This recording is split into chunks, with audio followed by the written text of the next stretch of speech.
लोग ट्रांसफार्मर पढ़ने जा रहे हैं। सबसे पहले समझेंगे कि ट्रांसफार्मर आखिर क्या रोल अदा करता है, काम कैसे करता है, बात ही बात है, रोल इसका क्या है। तो इसको समझने के लिए समझो this is the power station, है ना। इलेक्ट्रिकल स्टेशन पावर स्टेशन है जहाँ से बिजली तुम्हारे घर तक आती है। अब जब तुम्हारे घर तक जो बिजली आती है वो तुम्हें मालूम है 220 वोल्ट तुम इस्तेमाल करते हो, यानी लो वोल्टेज होता है वो, या नॉर्मल वोल्टेज कह सकते हो। और जब ये केबल में ट्रांसमिट होता है करंट, तो ये 11,000 वोल्ट का लाइन सुना होगा तुमने, 22,000 का वोल्ट का लाइन, तो बहुत हाई वोल्टेज होता है।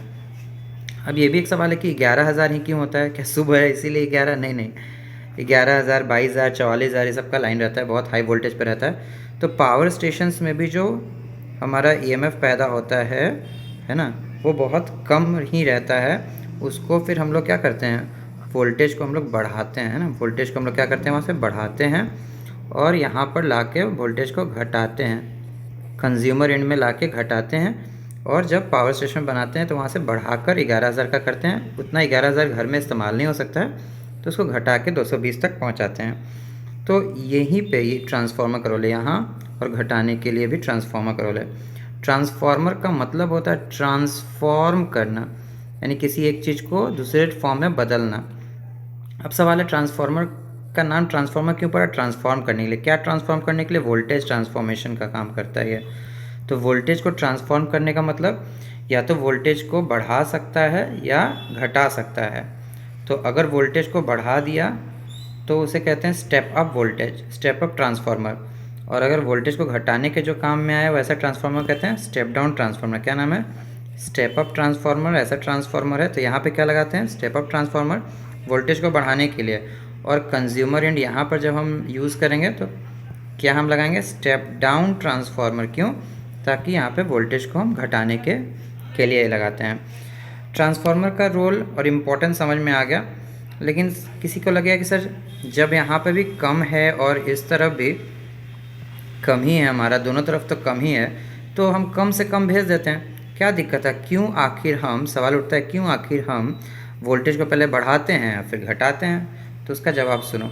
एक्चुअली क्या है, तुम्हें मालूम है according to Joule's law of heating effect, you know, heat जो जनरेट होगा कितना होगा? I² जनरेट होता है, यानी heat is proportional to the current का स्क्वायर, है ना। Heat is proportional to the current का स्क्वायर, यानी करंट को अगर दुगना करेंगे तो हीट 4 गुना पैदा होगा, है ना। करंट अगर 10 गुना करेंगे तो हीट 100 गुना पैदा होगा। तो जब भी पावर स्टेशन से तुम्हारे घर तक जो बिजली भेजी जाती है उसमें तो बहुत हीट, बहुत लेंथी होता है, तार बहुत लंबा है, पता है, रेजिस्टेंस रोयल बाई होता है। लेंथ अगर बहुत बड़ा है, अगर दिक्कत हो तो वीडियो बार बार प्ले करके सुन सकते हो।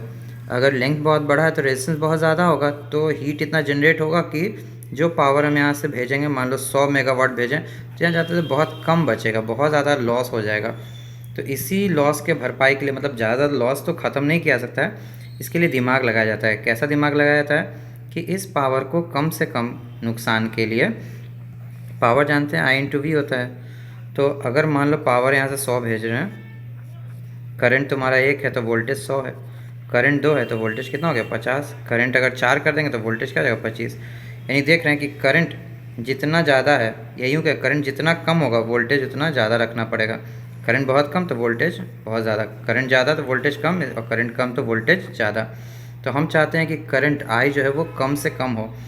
करंट हमारा कम से कम, करंट को कम से कम होने के लिए, मिनिमम होने के लिए वोल्टेज को मैक्सिमाइज़ करा दिया जाता है, और इसीलिए यहाँ 11,000 वोल्ट या 22,000 वोल्ट ज़्यादा वोल्टेज का भेजा जाता है, ताकि ज़्यादा ज़्यादा वोल्ट जाएगा तो हमारा नुकसान कम से कम होगा। ठीक है, अब क्या है, ये तो समझ गए कि क्यों किया जाता है, क्यों ट्रांसफार्मर का इस्तेमाल किया जाता है, क्योंकि लॉस ऑफ एनर्जी को बचाने के लिए।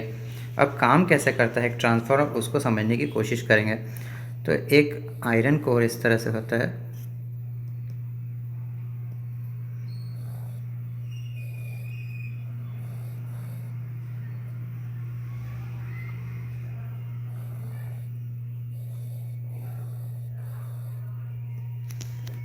तो इस तरह से एक आयरन कोर होता है।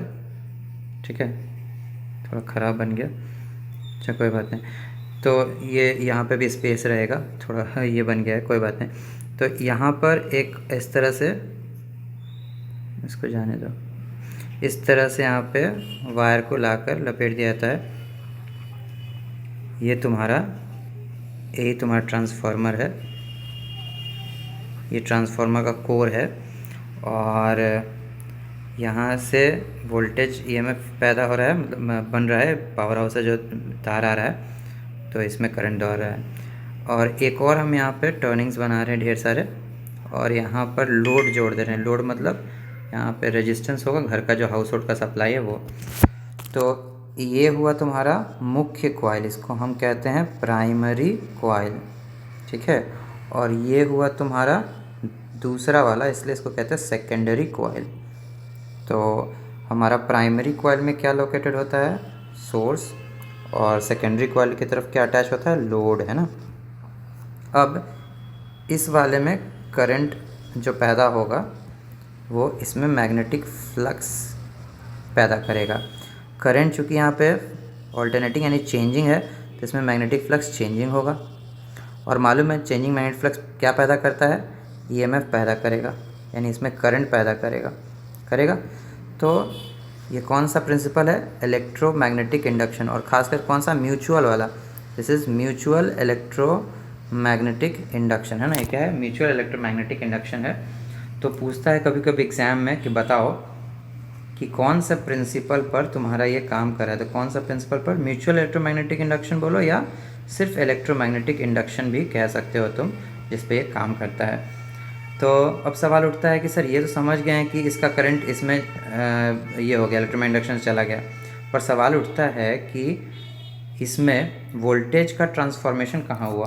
तो समझो, मान लेते हैं कि NP number of turns in primary coil, और NS मतलब number of turns in secondary coil, VP मतलब वोल्टेज इन द प्राइमरी, कौन सा वोल्टेज होगा ये, RMS वाला, क्योंकि एवरेज लेंगे ना, एवरेज मतलब RMS। और इसमें सेकेंडरी कॉइल में जो वोल्टेज इसमें उत्पन्न हो रहा है वो VS मान लिया। तो हम कह सकते हैं कि जो वोल्टेज होता है वो proportional to number of turns होता है। कैसे मालूम कि वोल्टेज नंबर ऑफ टर्न से प्रोपोर्शनल है, तो याद करो, अगर इसमें सेकेंडरी में सिर्फ एक टर्न होगा और 5 वोल्ट पैदा करके दे रहा है, तो 2 टर्न होगा तो कितना पैदा करके देगा, 10 वोल्ट। गंदा हो गया ना। अच्छा आगे समझाते हैं। अगर एक टर्न है तो 5 वोल्ट पैदा कर रहा है, तो 2 टर्न कितना पैदा करेगा, 10 वोल्ट पैदा करेगा। 3 टर्न रहेगा तो 15 वोल्ट पैदा करेगा, मतलब उसका मल्टीपल में, यानी वोल्टेज दिख रहा है proportional to number of turns है। तो voltage in secondary coil to that of voltage in the primary coil, it will be equal to number of secondary coil turns by number of primary coil turns. मतलब जिस ratio में voltage हमको क्या कराना है, transform कराना है, उसी रेशियो में नंबर ऑफ टर्न्स भी होगा, तभी वो मुमकिन है। प्राइमरी कॉइल सेकेंडरी कॉइल में जितना नंबर ऑफ टर्न्स का रेशियो होगा वही ये हमारा ये इनपुट वोल्टेज और आउटपुट वोल्टेज का जो ये रेशियो वही होगा। इस रेशियो को हम के कहते हैं, के is called the transformation ratio. इसका कोई यूनिट डायमेंशन नहीं होता है। ट्रांसफॉर्मेशन किस बात का, मतलब ये बताएगा कि कितना टाइम्स ट्रांसफॉर्म हुआ। मतलब अगर 100 वोल्ट था पहले और बाद में 500 वोल्ट हो गया, तो हम कहेंगे कि ये 5 गुना 5 टाइम्स ट्रांसफॉर्म हुआ, जिसका ट्रांसफॉर्मेशन रेशियो हम कहेंगे 5। इससे पता चल रहा है कितने टाइम्स ट्रांसफॉर्म हुआ। इस पर सवाल भी आता है एग्ज़ाम में, छोटा सवाल पूछा जाता है कि अगर 200 वोल्ट को हमको, या 220 वोल्ट को हमको 11,200 वोल्ट में कन्वर्ट करना है, या 11,000 वोल्ट में कन्वर्ट करना है, और नंबर ऑफ़ टर्न्स हमारा प्राइमरी में दिया हुआ है कि 50 टर्न्स, तो बताओ कि सेकेंडरी में हमारा कितना नंबर ऑफ़ टर्न्स रखेंगे कि काम करेगा। तो चूँकि voltage secondary to that of voltage primary is equal to number of secondary to that of number of primary. सेकेंडरी में कितना वोल्टेज मुझे चाहिए, 11,000 बटा में कितना है 220। सेकेंडरी में कितना नंबर टर्न्स होगा पता नहीं, और प्राइमरी में कितना दिया है 50। 0 से 0 काटो 50, तो number of turns secondary coil will भी कितना हो जाएगा 2500, and that will be answer. तो इसी तरह इन 4 में से कोई भी एक डेटा नहीं देगा, तुमको कहेगा फाइंड करने, और तुम आसानी से यहाँ से पता कर सकते हो। उम्मीद है यहाँ से बातें समझ में आ गई, क्या यहाँ से पूछता है या पूछ सकता है। और यहाँ पे एक बात और समझ में आया कि 11,000 वोल्ट का जो लाइन है, चूँकि ये 220 का मल्टीपल है 11,000 या 22,000, इसीलिए हम लोग जानबूझ के 220 का मल्टीपल में ही रखते हैं। ताकि 11,000, 22,000 या 44,000 ये सब आ सके। क्योंकि अगर 11,000 नहीं होकर 10,000 होगा तो यहाँ पे जब डिवाइड करेंगे तो ये रेशियो 50 नहीं, मतलब दशमलव में आने लगेगा नंबर ऑफ टर्न्स, उससे बचने के लिए। ठीक है, चलो अब अगले वीडियो में बात करेंगे। चल रहने दो, इसी में क्लियर ख़त्म ही करते हैं। तो तुम समझ गए कि क्या है। अच्छा, एफिशिएंसी, एफिशिएंसी ऑफ, खुद से एक बार देख लेना, समझ में आ जाएगा, जाने दो। ठीक है, वीडियो बहुत लेंदी हो रहा है, रहने देते हैं। उम्मीद है समझ में आ गया होगा।